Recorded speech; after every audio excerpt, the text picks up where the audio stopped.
Welcome to the Slop Farm. Enjoy the video. In this video, I will explain how to set up Easy Canvas. First, download the Easy Canvas application onto your mobile device or tablet. Next, ensure your computer meets the necessary system requirements for optimal performance. Then, connect your tablet to your computer using a compatible USB cable. This initial connection is crucial for the setup process to begin smoothly and efficiently, allowing for seamless integration. Once connected, you'll need to install the Easy Canvas driver. Follow the simple on-screen instructions carefully to complete this step.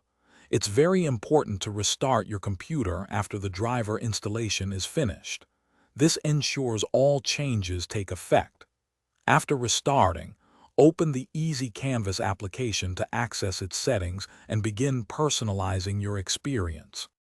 Now it's time to customize your Easy Canvas experience.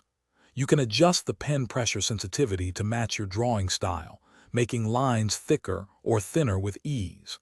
Map the physical buttons on your tablet to frequently used tools for quick access.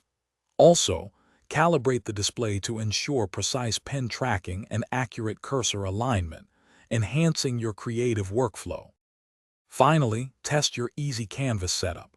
Open your favorite drawing software and check if the pen input works correctly. If your tablet isn't recognized, double-check all USB connections and try a different port. For any persistent issues, consult the Easy Canvas user manual or their online support resources. You'll be creating amazing art in no time. Thanks for watching. Consider subscribing if we helped you today.